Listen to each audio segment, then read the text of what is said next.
Untuk selanjutnya disumanggakeun ka Abah Raot kanggo sakedik nambihan tos ya. Mangga disumanggakeun.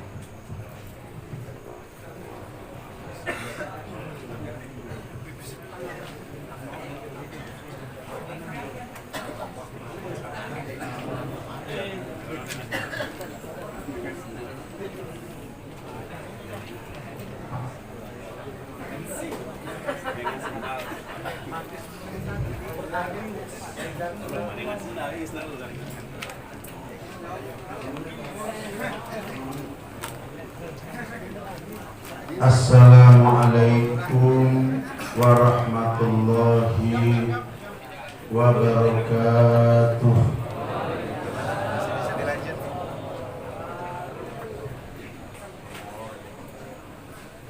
Alhamdulillahilladzi khalaqal mauta wal hayata liyabluwakum ayyukum ahsanu amala. والذي جعل الأرض والسماوات العلى أرسل رسوله بالهدى ودين الحق بشيرا ونذيرا وداعيا إلى الله بإذنه وسراجا منيرا. اللهم صل وسلم على سيد المصطفى وعلى آله وأصحابه والتابعين لهم بإحسان إلى يوم الجزاء. أما بعد فقد قال الله تعالى في القرآن الكريم وهو أصدق القائلين: أعوذ بالله السميع العليم من الشيطان الرجيم. كل نفس ذائقة الموت وإنما توفون أجوركم يوم القيامة فمن زحزح عن النار وأدخل الجنة فقد فاز وما الحياة الدنيا إلا متاع الغرور. وقال النبي صلى الله عليه وسلم: innakum latamutuna kama tanamun wa tub'athuna kama tastayqidun wa tuhasabuna bima ta'malun thumma innaha la jannatun abada aw la narun abada. Sadaqallahul azim wa sadaqa rasuluhun nabiyyul karim wa nahnu ala dhalika minasy syahidin wasyakirin walhamdulillahi rabbil alamin. Para alim ulama, para habaib yang mohon maaf saya tidak dapat menyebutkan satu persatu, tapi tidak mengurangi ikram, takzim dan hormat saya kepada para beliau. Wabil khusus keluarga besar almarhum Kiai Haji Mama Upal Bulkhair. Semoga mereka oleh Allah Subhanahu wa Ta'ala diberikan kemampuan dan kekuatan untuk memperjuangkan pondok pesantren, sehingga walaupun ditinggalkan oleh beliau dan ditinggalkan oleh putranya terbaik tercinta Kiai Qodaful Kudus, maka regenerasi terus sampai hari kiamat dan dapat mengalirkan pahala dari amal-amal para santri, para alumni, para jamaah majelis taklim, bapak-bapak, ibu-ibu, sampai kepada beliau, sehingga beliau ditempatkan oleh Allah Subhanahu wa Ta'ala di dalam kubur dalam keadaan senang, bahagia, bahkan berada dalam raudhatun min riyadil jannah, salah satu taman daripada taman-taman surga Allah Subhanahu wa Ta'ala. berbicara peringatan hari ketiga, hari ke-7, hari ke-40, ke-100 bahkan haul, sedikitnya ada 4 manfaat yang bisa kita ambil. Manfaat yang pertama adalah silaturahmi. Manfaat yang kedua adalah doa. Manfaat yang ketiga adalah mengenang almarhum yang meninggalkan kita. Kemudian yang terakhir adalah zikrul maut, mengingat kepada kematian. Rasulullah Shallallahu Alaihi Wasallam bersabda di dalam salah satu hadisnya, wakafa bil mauti mauti, dan cukup dengan wafatnya seseorang adalah satu-satunya mau'izah, satu-satunya nasihat kepada kita. Karena hidup kita di alam dunia hanya sebentar saja. 14,5 abad yang silam, Rasulullah Shallallahu Alaihi Wasallam bersabda dalam salah satu hadis, a'maru ummati baina sittina aw sab'ina sana. Usia daripada umatku antara 60-70 tahun saja. Kurang lebih 60-70 tahun. Inna lillahi wa inna ilaihi raji'un. Terbukti ada nenek kakeknya yang sudah tidak ada. Bahkan ada yang bapak ibunya sudah tidak ada. Kemarin yang tidak ada guru kita tercinta Kiai Haji Qadarul Qudus. Besok tinggal nunggu giliran kita. Ini yang disebut dengan zikrul. Abah mendapat pelajaran besar tentang zikrul maut dari Sohibul Makbarah almarhum Kiai Haji Mama Upan Bulkain. Beliau pernah cerita di hadapan Abah ketika Nabi Idris alaihi salam mendapatkan seorang tamu yang menyerupai seorang laki-laki. Dalam kasat mata Nabi Idris alaihi salam, tamu itu adalah laki-laki. Tapi ternyata bahwa tamu itu bukan laki-laki, akan tetapi menyerupai laki-laki, dan dia mengaku bahwa saya malaikat. Untuk bisa diketahui bahwa tamu itu adalah malaikat malakal maut, Nabi Idris memuji. Kata Nabi Idris, kalau engkau malaikat malakal maut, tolong engkau cabut ruh aku sebentar. Kemudian ruh itu setelah engkau cabut, masukkan lagi ke dalam jasad. Kata malaikat malakal maut yang menyerupai seorang laki-laki, saya tidak kuasa untuk mencabut ruh siapapun, hatta seekor semut, apalagi untuk mencabut ruh seperti engkau, orang yang sering diagung-agungkan oleh Allah di hadapan para malaikat tanpa izin Allah Subhanahu wa ta'ala. Kata Nabi Idris alaihissalam, kalau begitu engkau izin kepada Allah, sampaikan kepada Allah, Idris ingin dicabut ruh sebentar. Malaikat malakal maut menghadap Allah. Singkat cerita, Allah mengizinkan.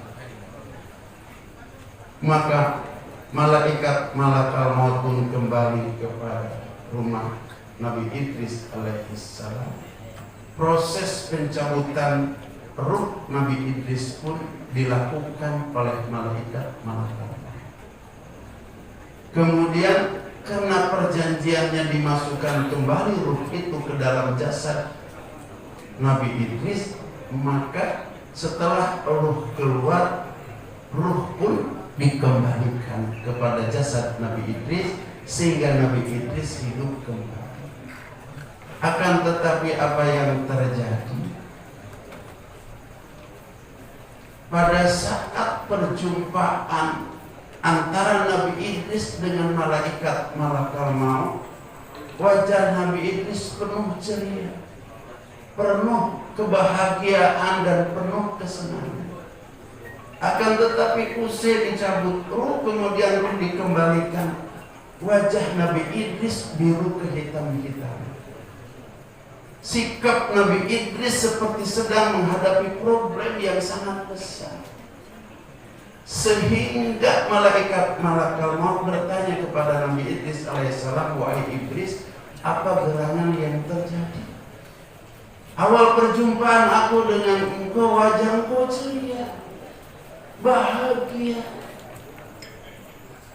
Tapi setelah aku cabut ruh engkau, wajah engkau biru kehitam-hitaman dan engkau tertunduk seperti sedang menghadapi problem yang sangat besar. Ada apa wahai Idris? Rupanya walaupun malaikat malakal maut sering mencabut ruh, tapi malaikat malakal maut belum tahu bagaimana sesungguhnya peristiwa dicabut ruh itu. Sehingga karena Nabi Idris adalah satu-satunya manusia yang pernah dicabut ruh dan dikembalikan lagi ruhnya, sehingga malaikat malakal maut pun ingin tahu bagaimana sesungguhnya peristiwa dicabut ruh itu. Sehingga malaikat malakal maut bertanya, tolong jelaskan wahai Idris kepadaku bagaimana sesungguhnya peristiwa dicabut ruh itu.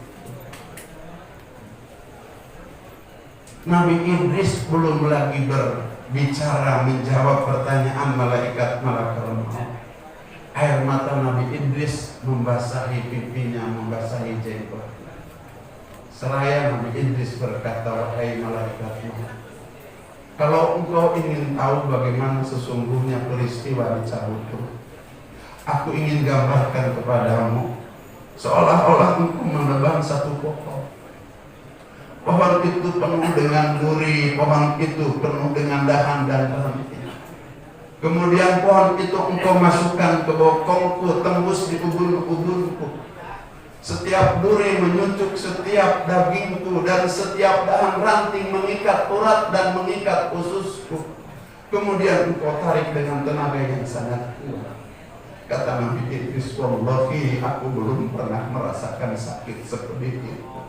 Sesakit itu, saking pedihnya aku, sakitnya aku, maka terlepas ruh dari jasad.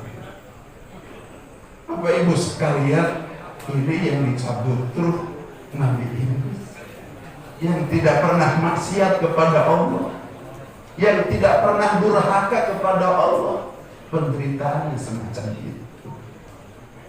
Dan rupanya yang namanya syakaratil maut itu sesuai dengan firman Allah Subhanahu wa taala, kullu nafsin dha'iqatul maut.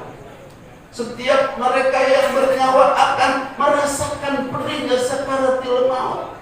Tidak terlepas bagi Nabi besar Muhammad sallallahu alaihi wasallam. Ketika Nabi kita Muhammad sallallahu alaihi wasallam di Madan datang malaikat malakal maut. Pada saat masuk ke kamar Rasulullah sallallahu alaihi wasallam bertanya, tidakkah engkau beserta malaikat Jibril alaihissalam?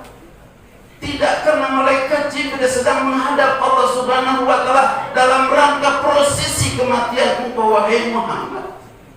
Nabi kita melihat ke atas, mencari di mana posisi malaikat Jibril alaihissalam berada. Rupanya malaikat Jibril sudah turun menghadap Allah, menuju kamar baginda Rasulullah SAW. Disetop oleh Rasulullah SAW, stop dulu Jibril di situ, jangan dulu engkau masuk ke kamarku. Akhirnya malaikat Jibril menghentikan perjalanan. Kemudian terhenti seraya Nabi kita bertanya, wahai Jibril, apa hakku setelah kematian aku? Kata malaikat Jibril, wahai Muhammad kekasih Allah, 7 pintu langit telah dibuka oleh Allah Subhanahu wa Ta'ala dalam rangka menyambut kedatangan Roh-Mu. Malaikat dibariskan oleh Allah dari langit pertama sampai dengan langit ke-7 dalam rangka menyambut kedatangan Roh-Mu.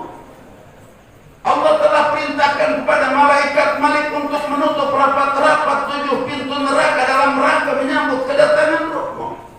Dan Allah telah perintahkan kepada malaikat Ridwan untuk membuka 8 pintu surga dalam rangka menyambut kedatangan Roh-Mu.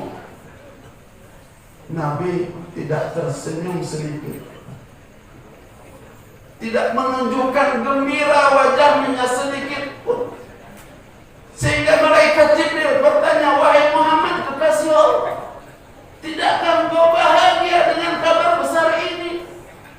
Kabar yang tidak pernah Allah berikan kepada nabi-nabi dan rasul-rasul sebelummu, kabar yang hanya Allah berikan kepadamu. Nabi tidak menjawab iya, tidak menjawab tidak. Akan tetapi Nabi bertanya yang kedua kali, wahai Jibril, bukan itu yang kumaksud. Yang kumaksud bagaimana umatku nanti di hari kiamat. Subhanallah. Dalam keadaan detik-detik akhir hayat beliau, yang dipertanyakan bukan nasib keluarganya, istrinya, anaknya, cucu cicitnya, tapi yang dipertanyakan nasib kita sebagai umat.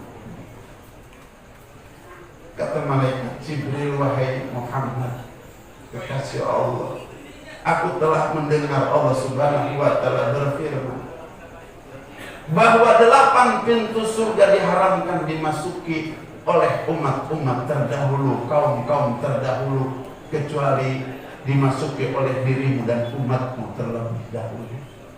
Mudah-mudahan kita semua berada di belakang Rasulullah Sallallahu Alaihi Wasallam, masuk terlebih dahulu ke dalam surganya Allah Subhanahu wa Ta'ala. Baru Nabi tersenyum. Kalau begitu wahai Jibril, segera masuk ke kamarku, cabut ruhku. Malaikat Jibril masuk ke kamar Rasulullah, kemudian berbicara dengan malaikat malakal maut, wahai malaikat maut, yang akan engkau cabut ini kekasih Allah, Nabi Rasul ulul azmi, imamul anbiya, imamul mursalin, wa imamul malaikah al-muqarrab. Tidak ada pangkat kedudukan paling tinggi mengalahkan kedudukan yang sebentar yang akan kau cabut ruhnya. Engkau cabut dengan penuh lembut dan dengan penuh halus. Maka malaikat malakal maut memulai mencabut ruh baginda Nabi besar Muhammad Sallallahu Alaihi Wasallam. Tidak pernah ada kelembutan dicabut ruh, kehalusan dicabut ruh, mengalahkan malaikat malakal mencabut ruhnya baginda Nabi besar Muhammad Sallallahu Alaihi Wasallam. Kakinya sudah tidak lagi bergerak, perut Rasul Salam sudah tidak lagi bergerak, dada Rasul sudah tidak lagi bergerak, sehingga sampai ruh itu ditenggorokan baginda Nabi besar Muhammad Sallallahu Alaihi Wasallam. Benar kata Allah, kullu nafsin dha'iqatul maut, yang namanya sakaratul maut tidak pernah pilih-pilih. Pada saat roh sampai ditenggorokan baginda Rasulullah menggeningkan kerut, mengerutkan keningnya, menjerit kepada Allah Subhanahu wa Ta'ala, Rabb sakitnya yang sakaratul maut ini, Rabb sakitnya yang sakaratul maut ini, ya Rabb sakitnya yang sakaratul maut ini. Malaikat Jibril yang berada di kanan Rasulullah SAW memalingkan wajahnya sehingga Rasul bertanya, wahai Jibril, jika engkau memandang wajahku dalam keadaan aku menderita sakaratul maut, engkau palingkan wajah engkau. Kata malaikat Jibril, mohon maaf kalau aku sebentar memalingkan wajah, karena aku tidak tega melihat kerut kening engkau menahan pedihnya sakaratul maut. Aku tidak tega mendengar jeritan engkau menahan pedihnya sakaratul maut. Ruh terus dicabut oleh malaikat malakal maut. Apa yang terjadi hadirin hadirin kaum muslimin wal hadirat kaum muslimat, Rasulullah SAW menyerahkan kepada kita karena tidak ada kasih dan sayang kepada umat manusia, terutama kepada umatnya, setelah Allah Subhanahu wa Ta'ala mengalahkan kasih sayang baginda Rasulullah SAW kepada kita. Seolah-olah kita yang kumpul di sini dan seluruh umat manusia dari umat Nabi Muhammad dipandang oleh baginda Rasulullah SAW. Apa yang disampaikan kepada Allah oleh Rasulullah SAW? Jangan engkau timpakan penderitaan sakaratul maut ini kepada setiap umat. Biar aku yang menanggung penderitaan sakaratul maut semacam ini. Timpakan semua penderitaan sakaratul maut kepada umatku, kepadaku sekarang juga. Bukan Rasulullah sanggup menanggung penderitaan sakaratul maut umatnya, bukan. Akan tetapi karena kecintaan beliau kepada kita sebagai umat begitu tinggi, begitu dalam, sehingga seperti seorang ibu kepada anak yang anaknya sedang menderita sakit, Rabb, timpakan saja sakit anak ini kepada aku. Seperti itulah kasih sayang baginda Nabi besar Muhammad sallallahu alaihi wasallam. Bapak Ibu sekalian yang dirahmati oleh Allah Subhanahu wa Ta'ala, ini yang sakaratul maut siapa? Rasulullah. Kalau Rasulullah yang Nabi, yang Rasul, yang ulul azmi, yang imamul anbiya, imamul mursalin wa imamul malaikah al-muqarrabin, pada saat sakaratul menderita semacam ini, kira-kira besok kalau kita yang sakaratul maut seperti apa posisinya? Terakhir menutup cerita ini, Abah ingin sampaikan kepada bapak-bapak dan ibu-ibu sekalian, dan mudah-mudahan kita sampai ke titik yang kita cita-citakan dalam kehidupan kita.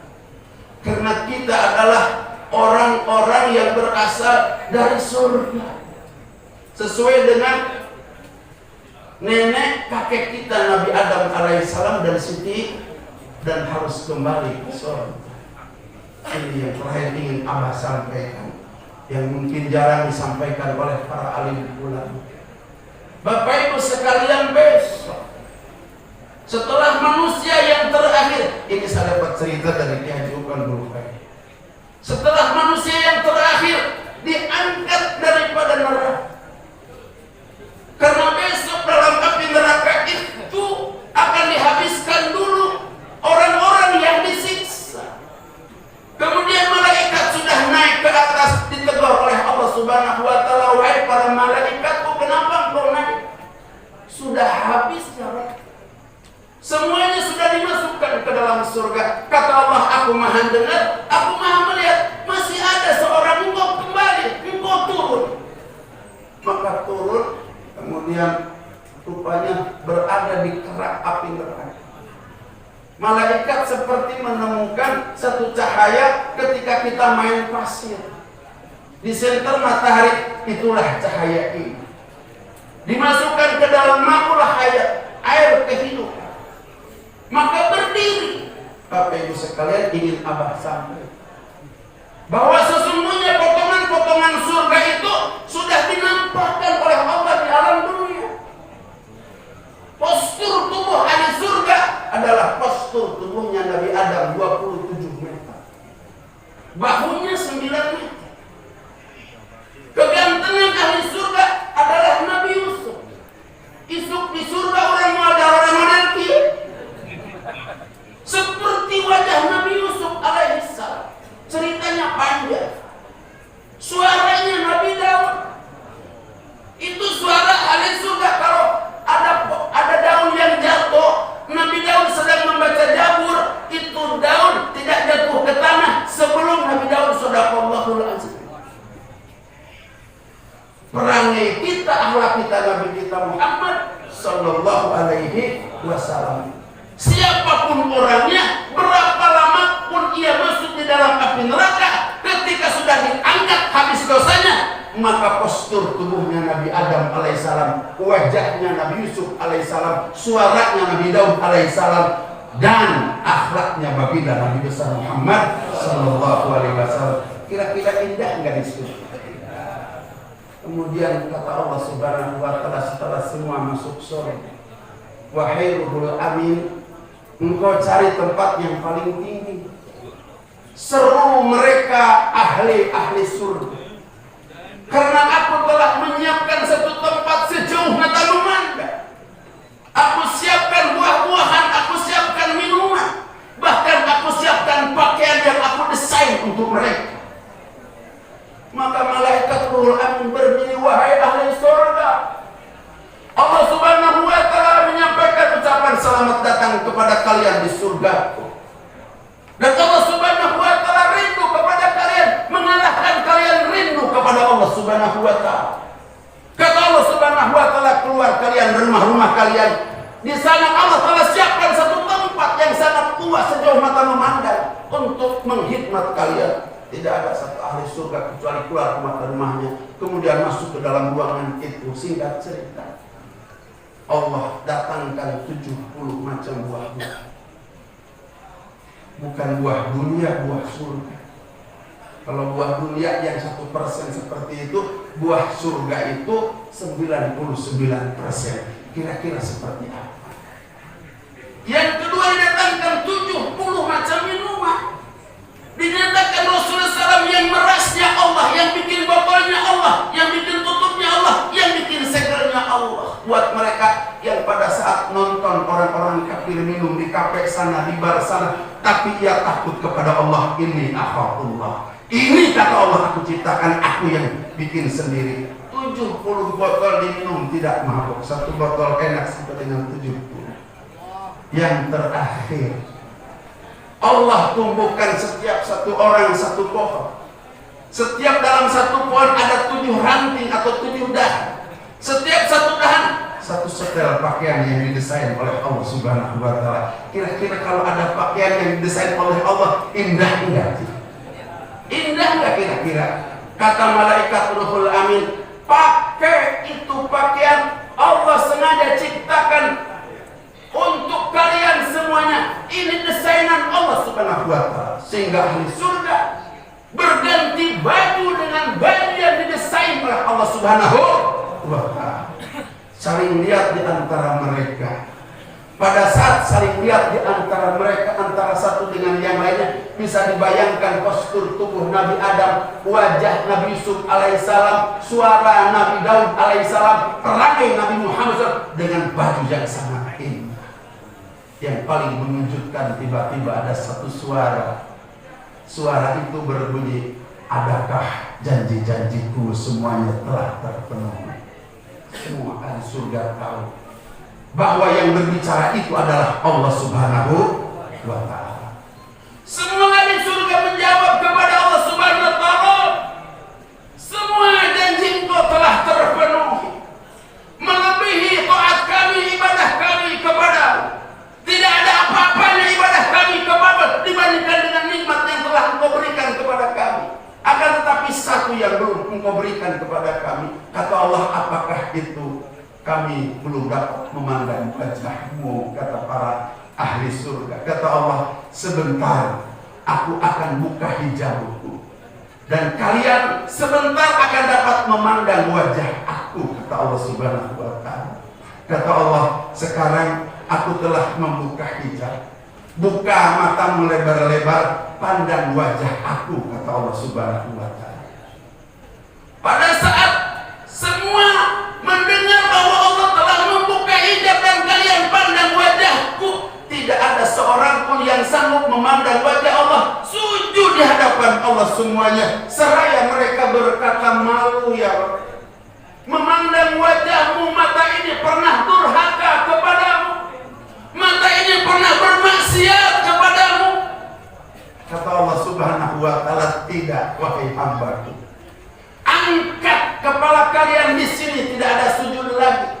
Mata kalian semuanya telah kuampuni, sudah suci, sudah bersih. Innallaha thayyibun la yaqbalu illa thayyiban. Allah itu bersih, suci, tidak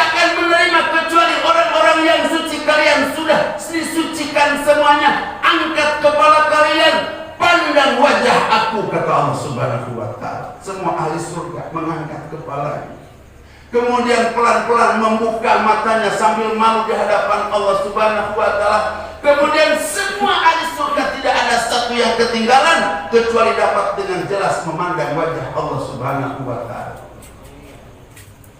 Pada saat ahli surga memandang wajah Allah, karena begitu indah wajah Allah, mengalahkan indahnya surga, sehingga setiap ahli surga yang memandang wajah Allah tidak mampu mengedipkan selama 70 tahun.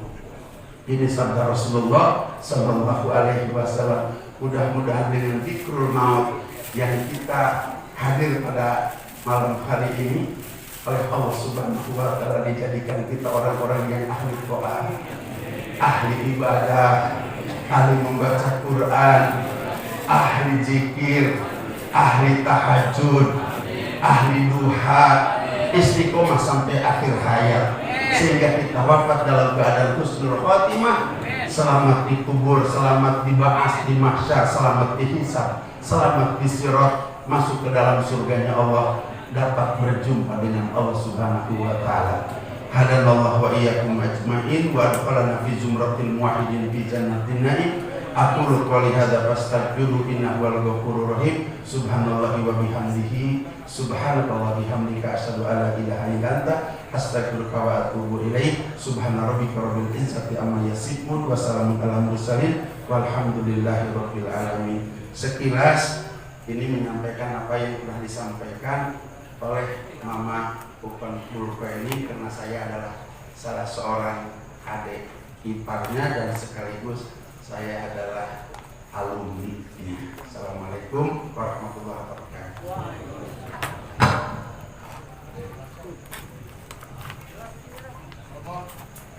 Insyaallah kita mahalul qiyam dan nanti ditutup doa oleh Habibana.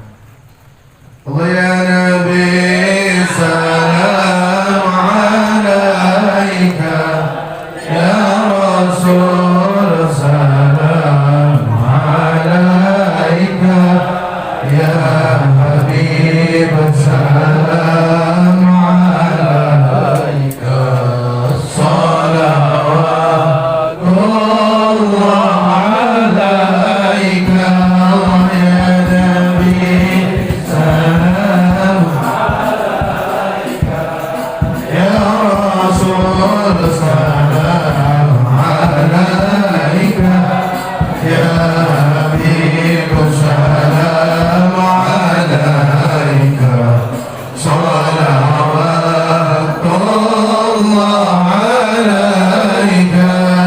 أشرق الكون بديهاجا بوجود المصطفى